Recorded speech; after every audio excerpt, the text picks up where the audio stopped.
Agenda Vaticana, un programa con información que interesa al mundo católico, con el Padre Israel Ángeles Gil.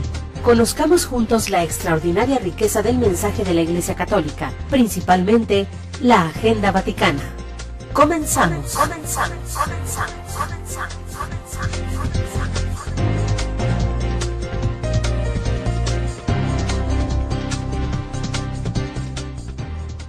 Muy buenas noches, queridos hermanos y hermanas que nos están sintonizando en este momento a través de la 800 AM, aquí transmitiendo desde los estudios de Koinonia Radio en esta noche de miércoles.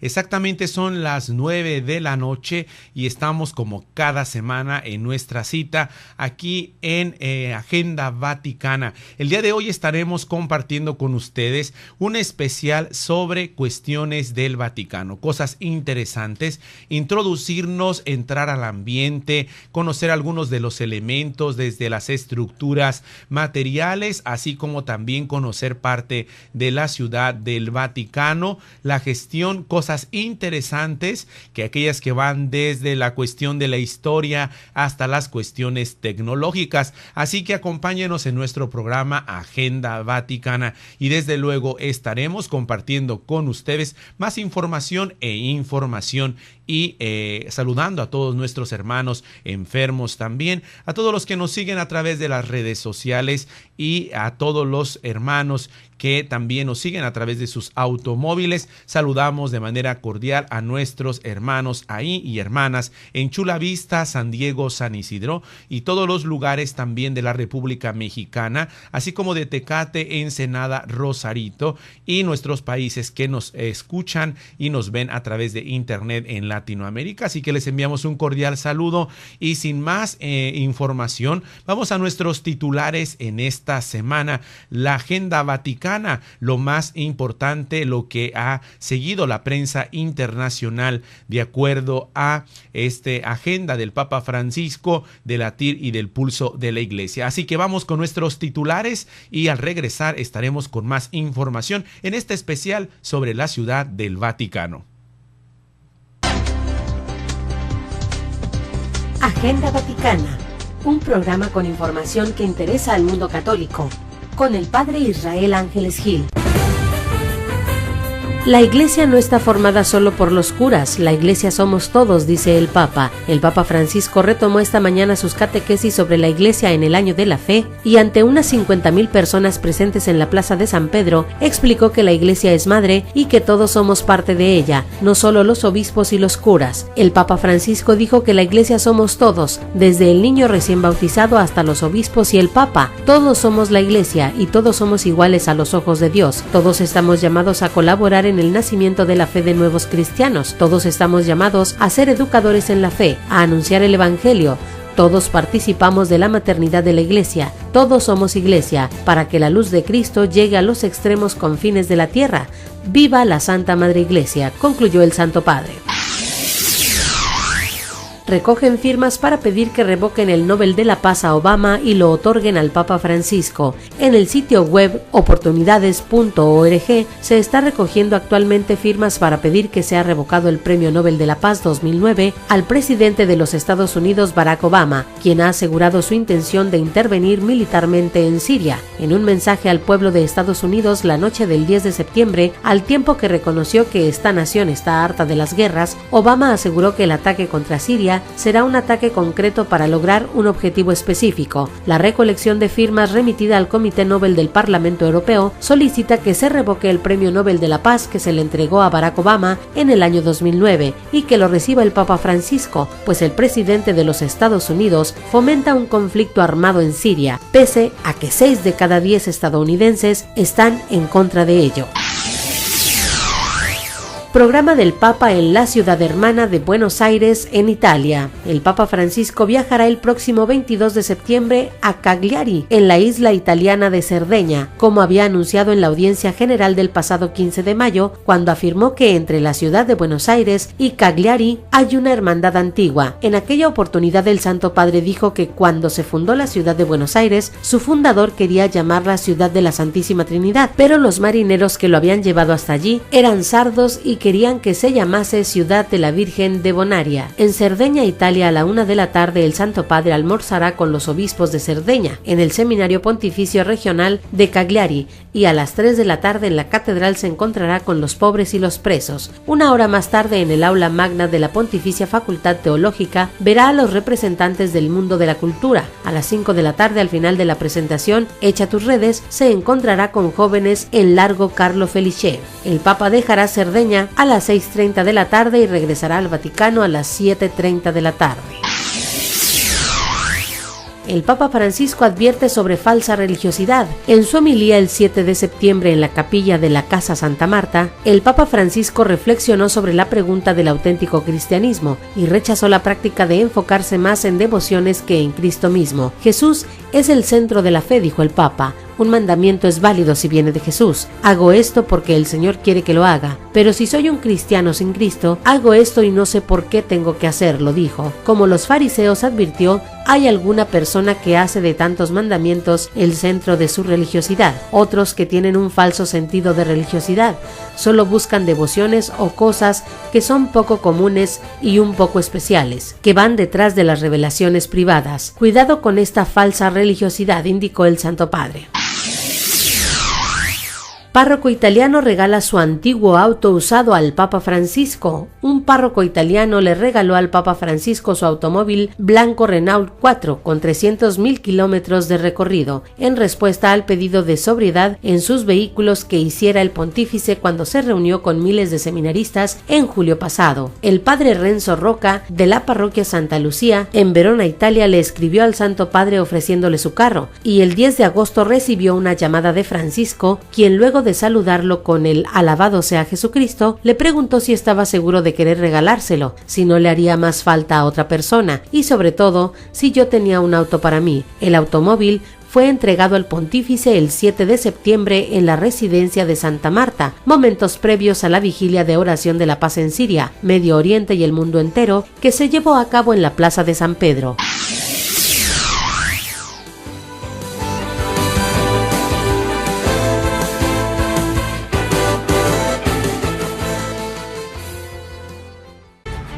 Agenda Vaticana. Conozcamos más de la actividad de la Santa Sede. Estás escuchando Agenda Vaticana. Regresamos. Estamos de regreso, queridos hermanos, aquí como cada noche de miércoles en nuestro programa Agenda Vaticana, el pulso y el latir de la Iglesia. En esta ocasión estamos introduciendo un especial sobre cosas interesantes, personas y situaciones del Vaticano. Así que me gustaría compartir con ustedes en esta noche la forma de la Plaza de San Pedro. Ustedes sabían que el Papa Alejandro VII quería una nueva plaza, así que la antigua plaza de la Catedral de San Pedro no correspondía a la grandeza de la recién estrenada Basílica de San Pedro ni a la magnificencia que el Vaticano requería, y eso sí, no podía seguir. Así que él cogió su papa móvil, que por aquellas fechas debía ser un bonito carruaje en esa época, tirado por caballos blancos, y se fue a ver el Bernini, quien ya había trabajado varias décadas en el diseño de la fase final de la Basílica de San Pedro. El Papa se sentó con genial arquitecto italiano y le debió decir algo así como: mira, Lorenzo Bernini, quiero algo hermoso, algo especial, pero tiene que preservar una orden, tiene que seguir una armonía. Quiero que la mayoría de fieles puedan ver también el centro de la basílica y desde luego tener un lugar visible para encontrarse con el vicario de Pedro, incluso desde las azoteas de la basílica. Pero de alguna manera también era importante tener un lugar para las bendiciones en masas.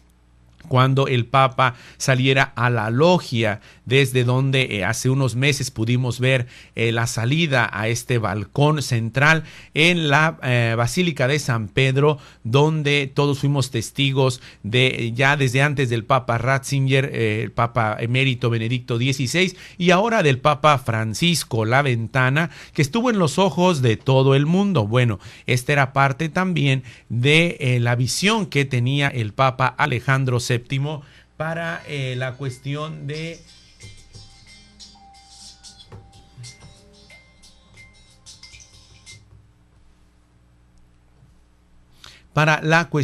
que estamos compartiendo con ustedes, sobre todo en la cuestión de la arquitectura del Vaticano.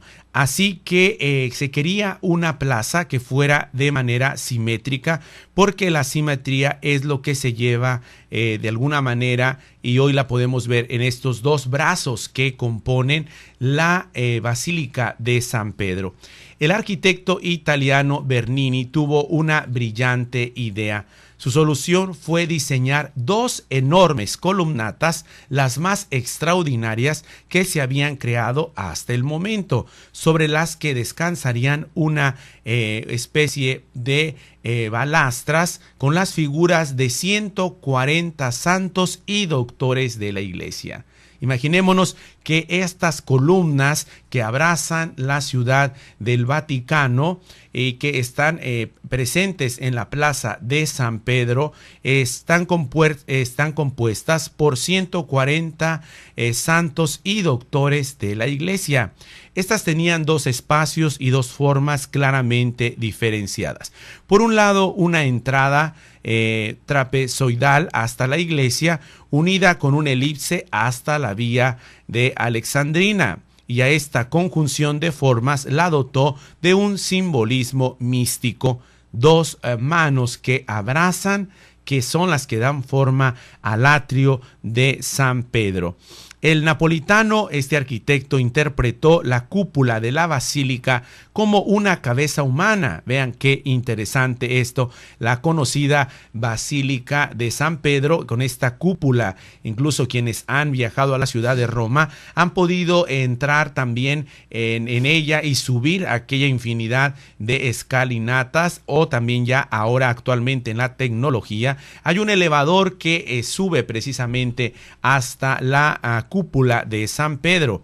Pero que estas columnas, esta cúpula simbolizara una cabeza humana, y diseñó su plaza de tal manera que estas dos columnas semejaran los dos brazos de la iglesia, abrazando y bendiciendo en la fe a los fieles que entrasen en la plaza.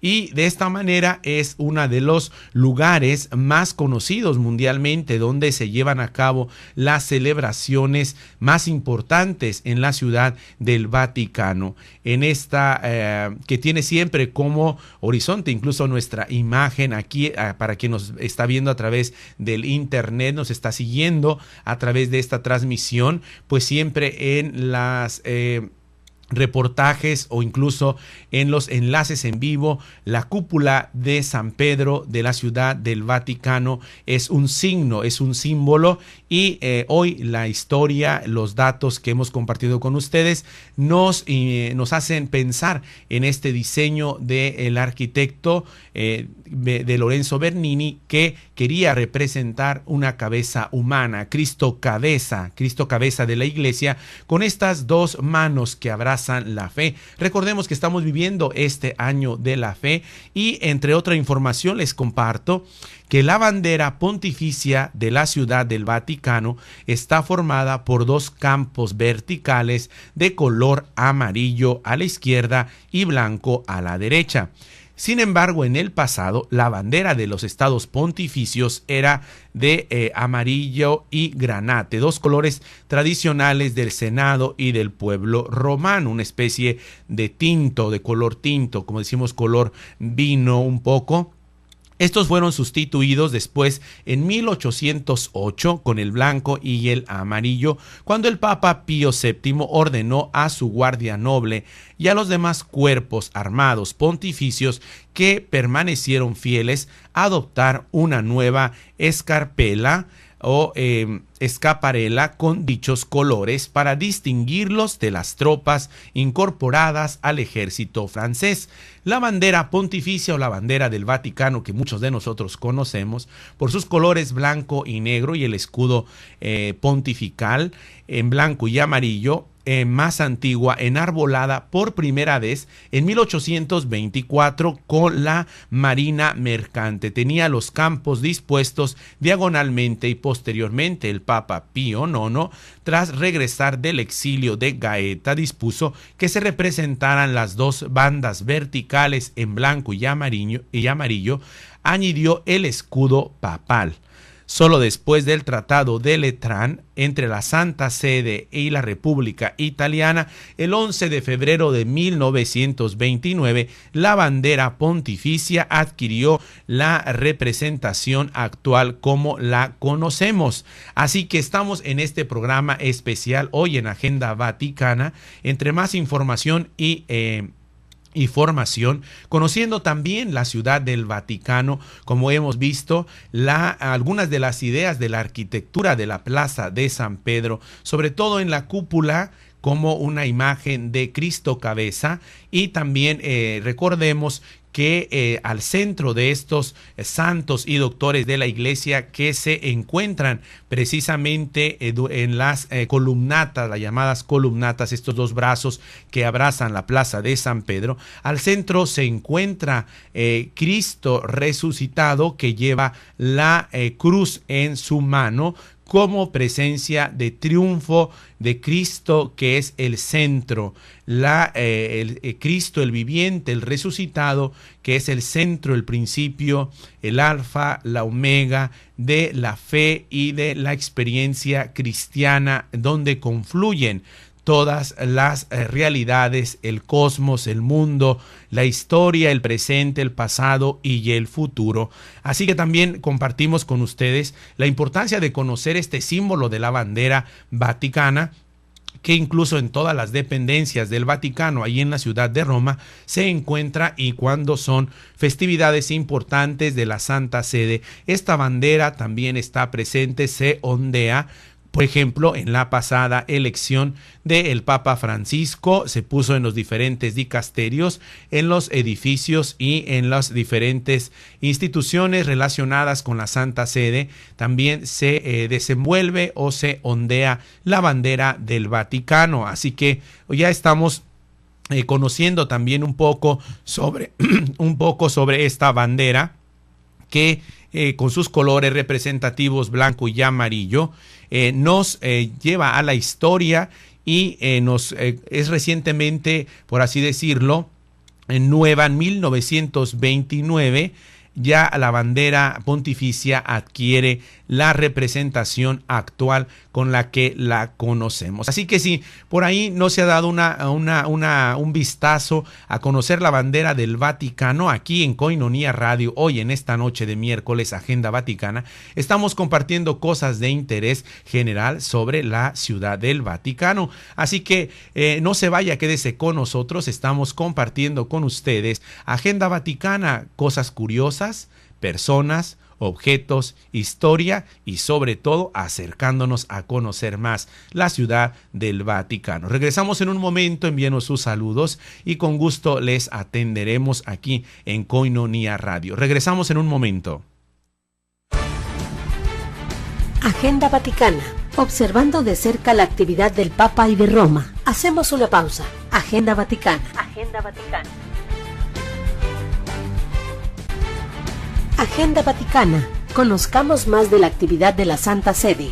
Estás escuchando Agenda Vaticana. Regresamos. Estamos de regreso, queridos hermanos y hermanas que nos están sintonizando en esta noche de miércoles. Estamos con ustedes transmitiendo desde Koinonia Radio, levantando la voz para evangelizar. Así que continuamos en Agenda Vaticana en esta noche de especial sobre historia, personas, mitos, leyendas, pero sobre todo conociendo la cuestión de la Ciudad del Vaticano. Y para esto les comparto que el Vaticano es el país independiente más pequeño del mundo. El porcentaje de alfabetización es del 100% y los idiomas hablados por la población de la Ciudad del Vaticano son el latín, italiano, francés e inglés. La Ciudad del Vaticano emite sus propios pasaportes, siendo el Papa, los cardenales, los miembros de la Guardia Suiza y el clero los beneficiarios. Los grupos étnicos que residen en el estado son italianos, suizos y de otras nacionalidades. Los museos del Vaticano tienen más de 14.5 kilómetros de largo y se dice que si uno se pasara un solo minuto para admirar una obra artística, nos tomaría 4 años para verlo todo. Imaginémonos nada más el tiempo que tendríamos para recorrer los museos vaticanos. 1 minuto en cada pieza serían 4 años. 14 kilómetros y medio son de largo de la superficie que abarcan los museos vaticanos en la ciudad de Roma.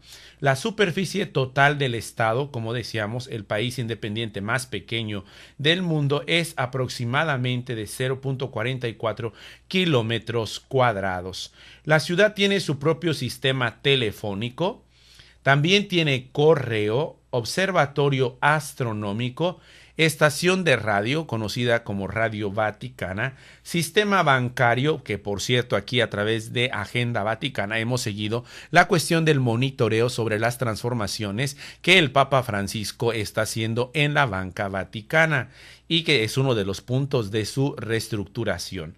Así que les comparto que además tiene farmacia, y así como un contingente de guardias suizos. Más adelante estaremos compartiendo con ustedes este grupo especial de defensa del Papa, que es la Guardia Suiza, que por fotografías o quienes han asistido o han estado en el Vaticano, siempre es característico que los turistas, los peregrinos, quieran tomarse una fotografía con los guardias suizos, sea por su, por así decirlo, medieval o colorido uniforme que llevan, diseñado por Miguel Ángel, pero también por la tradición que envuelve la Guardia Suiza. Así que estaremos compartiendo con ustedes también sobre qué es la Guardia Suiza, qué hace y por qué el Papa tiene este grupo de defensa.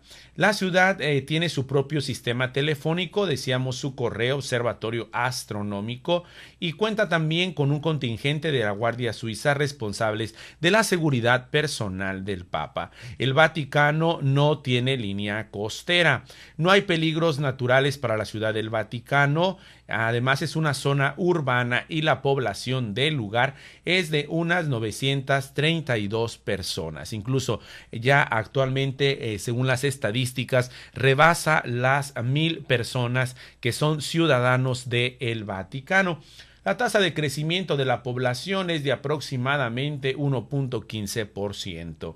La formación del gobierno es eclesiástica y no hay divisiones administrativas de por sí, pero ciertamente tiene lo que es las instituciones de la gobernación o del gobierno, el gobernatorato, que corresponde al Vaticano y que actualmente es el cardenal Giuseppe Bertelo, el gobernador del Estado Vaticano, exnuncio apostólico aquí en nuestro país.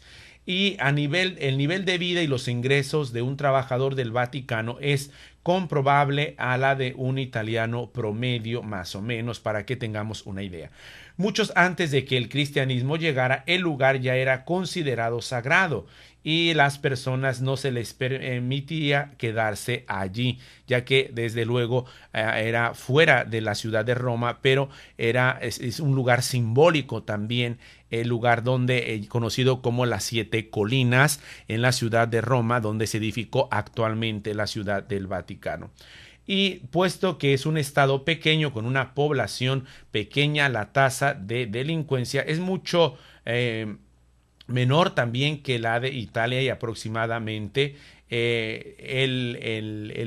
la presencia de delincuencia en este pequeño país pues totalmente es ajeno a una cuestión, pero recordemos el caso de Paulo Gabriele, que era el camarlengo del Papa Benedicto, incluso fue sentenciado, llevó el juicio ahí en las instancias del Vaticano, y también desde luego estuvo ahí algunos días en arresto domiciliario hasta que se solucionara su situación. Las relaciones entre el Vaticano y el Estado italiano en cuestiones judiciales también están en mutua colaboración.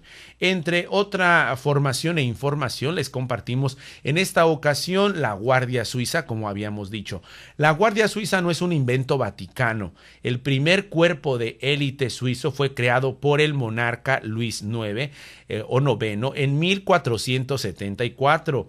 El francés se quedó fascinado al ver la brutalidad con la que 1500 de estos alabarderos se defendían del ataque de 20,000 mercenarios franceses en la batalla de Basilea, y decidió contratar a 100 de estos montañeses como su guardia personal.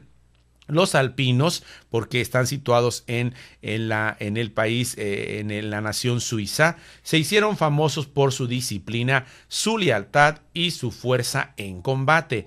En los años siguientes, media Europa contrataría mercenarios suizos para todas sus guerras.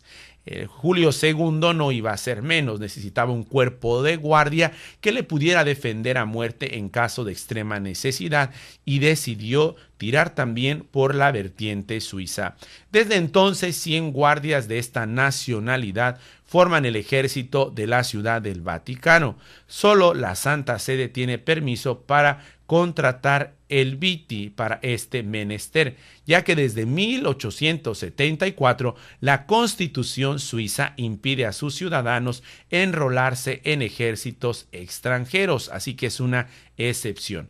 Los guardias suizas, estos militares que se ven de vestuarios, uniformes coloridos en la Ciudad del Vaticano al servicio del pontífice, deben ser nombrados entre los 19 y los 30 años. Medir al menos 174 centímetros, ser solteros y obviamente profesar la fe católica. Si cumplen estos requisitos y superan determinadas pruebas, los nuevos guardias entran al servicio vaticano por un periodo entre 2 y 25 años, jurando su cargo el día 6 de mayo, fecha del aniversario del saqueo de Roma. Por cierto, cobran 1.300 euros limpios más horas extras. El Vaticano es un país, recordemos, sin impuestos, y reciben alojamiento y comida. Incluso muchos de ellos viven con sus familias e hijos dentro del Vaticano. Me estoy refiriendo a la Guardia Suiza. Su uniforme no es... fue diseñado, o hay una de las cuestiones aquí todavía controversiales, porque algunos consideran que fue hecho por Miguel Ángel, como cuenta de alguna manera la historia, pero a otros es una leyenda, porque dicen que fue creado por el comandante Jules Respond en 1914. Eso sí, el militar citaba a Miguel Ángel y a Rafael como inspiración, pero que realmente fue este comandante Jules Respond que en 1914 fue el que diseñó, inspirado en Miguel Ángel y Rafael, estos grandes pintores italianos importantísimos en la historia, quienes pudieron también contribuir para la realización de ese colorido, tradicional y conocido uniforme de la Guardia Suiza.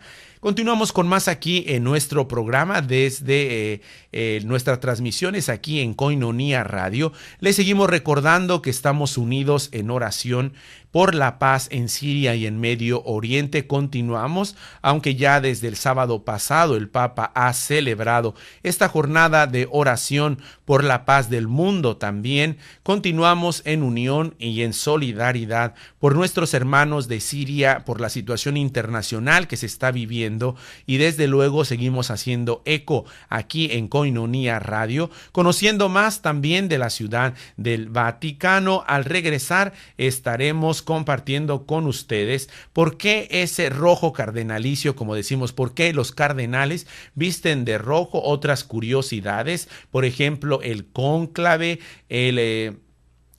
y otros elementos que pueden ser interesantes para nuestra vida. Por ejemplo, el antipapa existe.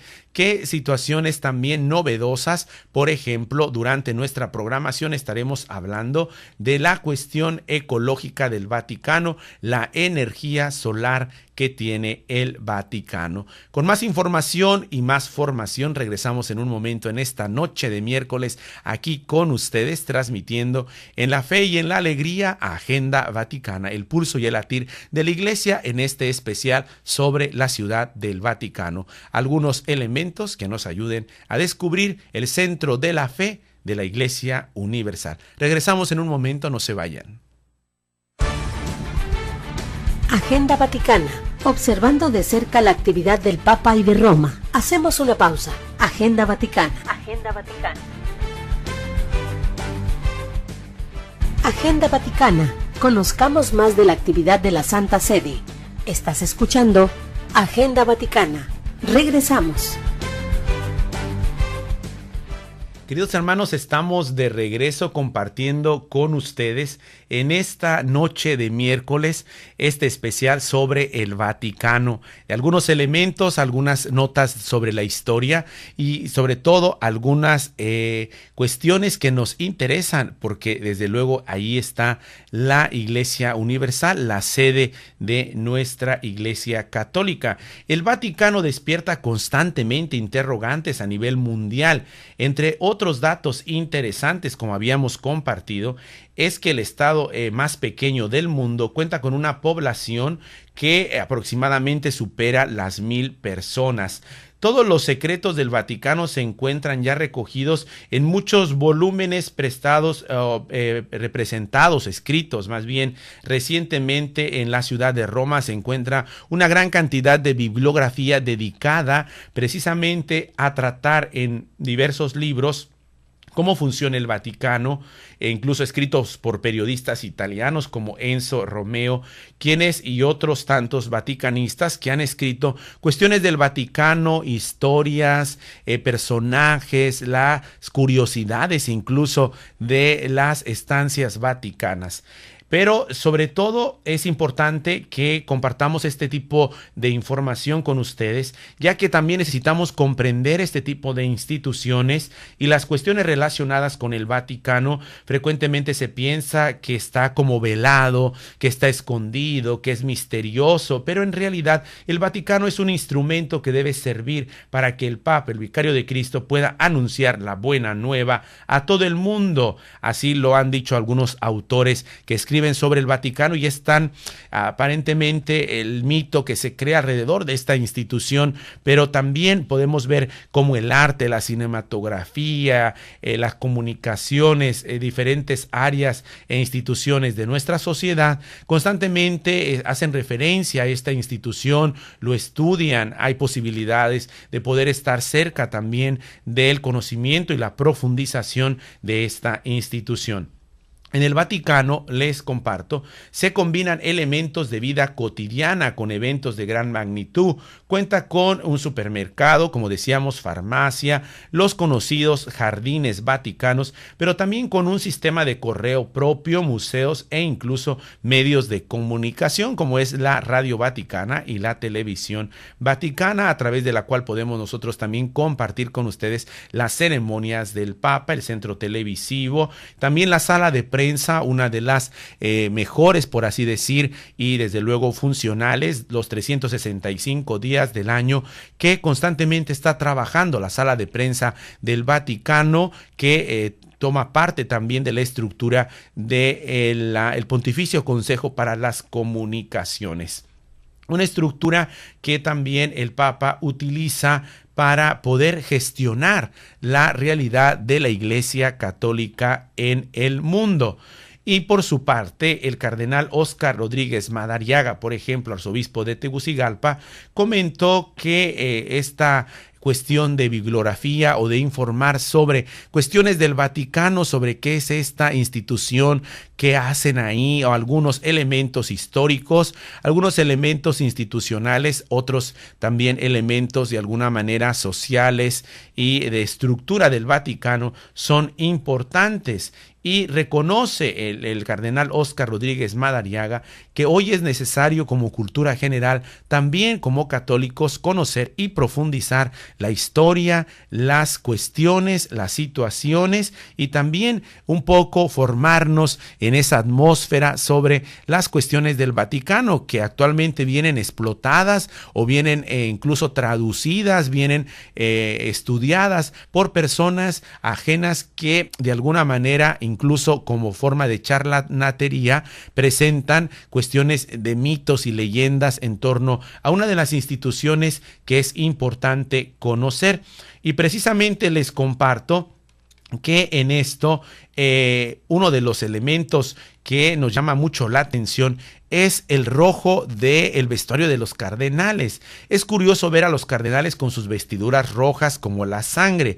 Esta forma de vestir fue implementada por el Papa Pablo II en el año 1464. El Papa, que de alguna manera era un hombre bastante opulento, que le gustaban las fiestas y un poco el lujo también, el estilo que estaba en la atmósfera en ese momento. De alguna manera, estamos hablando en el siglo XV, había ese estilo de los príncipes romanos. Y de alguna forma eso también influye la cuestión de esta vestimenta. Así que va a tener como elemento principal tomar en cuenta este color, y la pompa de este obispo de Roma de alguna manera era tal que vestía y hacía vestirse a los cardenales de rojo para simbolizar que estaban dispuestos a derramar su propia sangre. Incluso cuando se hace el momento de reconocimiento a un cardenal, ya que ellos son obispos, previamente, antes de ser cardenales, en la ceremonia de entregar el ribete, especie de gorro que llevan los cardenales, y que se les entrega también el anillo cardenalicio y el ribete cardenalicio, viene esta fórmula de mensaje que simboliza estar dispuestos a defender la fe hasta con la propia sangre. Y así ha permanecido este color hasta nuestros días. Pero además el rojo era un tinte difícil de conseguir y muy caro, por lo que era un ornamento distintivo de personas con una especial distinción, por así decir. Pero al mismo tiempo recordemos que incluso muchos cardenales también fueron importantes en la historia con su testimonio. Pablo II murió oficialmente mientras supuestamente comía o estaba en uno de las comidas, porque también se cuenta que sufrió un ataque al corazón mientras estaba precisamente viviendo esta enfermedad. Así que el color rojo de los cardenales, más allá de el elemento histórico, de la invención o del momento de la atmósfera que se vivía, tiene una connotación que nos da ese sentido también del martirio y ese sentido del testimonio de la fe. Dentro de hace 6 meses estábamos viviendo exactamente un cónclave en la ciudad de Viterbo. Les platico que hacia el año 1268 no estaban muy contentos. En la ciudad de Viterbo, en Italia, con Clemente IV no se le había ocurrido mejor idea que irse a morir de vacaciones en el Palacio Papal de la ciudad. Les platico por qué. La tradición decía que los cardenales debían reunirse en el lugar de defunción del Santo Padre para elegir a uno nuevo y elegir al nuevo Papa. Los ciudadanos debían suministrar lo necesario para que los los cardenales allí reunidos estuvieran cómodos y se pusieran cómodos durante esos 3 largos años que duró este cónclave más largo de la historia. 2 facciones, la imperial y la francesa, se impedían mutuamente la elección de un nuevo pontífice. Imagínense, 3 largos años que no se ponían de acuerdo para la elección del Papa. Los franceses amenazaban con tomar las armas e invadir Italia con Carlos de Anjou a la cabeza. Por su parte, los imperiales italianos, casi todos, eran suficientes para bloquear cualquier elección, pero no mayoría para decidir por sí mismos. Y claro, 3 años dan para mucho, así que los habitantes desesperados, los habitantes de Viterbo, en Italia, decidieron ayudar a la elección a su manera. Encerraron a los cardenales en el Palacio Episcopal, allí en la ciudad de Viterbo, en Italia, y los pusieron a pan y agua a los cardenales y los encerraron con clave, con la llave, y pusieron la llave, cerraron las puertas, no los dejaron salir hasta que pudieran elegir a un nuevo papa. Y claro, hay leyendas que cuentan que incluso quitaron el tejado de la catedral para que no se tardaran mucho y así estuvieran con el sol o con la lluvia, y efectivamente los belicosos cardenales eligieron a Gregorio IX y salieron de la ciudad en un tiempo récord, rápidamente, después de que los encerraron, después de 3 años que no se ponían de acuerdo para elegir al papa. Quizá por esta experiencia el papa Gregorio adoptó una serie de medidas de austeridad para acelerar la elección de los papas, y sobre todo después de lo que había visto en ese cónclave en la ciudad de Viterbo, Italia. Entre ellas estaba encerrar a los prelados y someterlos a ciertas medidas como las de Viterbo bajo llave, y ahí nace la palabra cónclave, conclave en latín, bajo llave. Así que estamos con más información compartiendo con ustedes en este especial, en esta noche de miércoles, Agenda Vaticana, claves, algunos objetos, personas, cuestiones de mitos y leyendas en torno a la ciudad del Vaticano. No se vayan, estamos con ustedes, mándenos también sus saludos, y desde luego estamos saludándolos a todos ustedes que nos escuchan en su casa, en su automóvil o en esta noche rica de miércoles, aunque ya está empezando a refrescar más, pero de alguna manera ya también recordemos que ya se está yendo el calor, pero a ver cómo nos va con el frío. Así que este calor de la fe incluso nos va a ayudar para vencer ese frío. Regresamos en un momento, no se vayan, estamos con ustedes aquí en Agenda Vaticana. Agenda Vaticana, nuestro programa por hoy termina. Contamos contigo la próxima semana, descubriendo juntos el ser y quehacer de nuestra Iglesia, conociendo juntos la Agenda Vaticana. Gracias y hasta la próxima.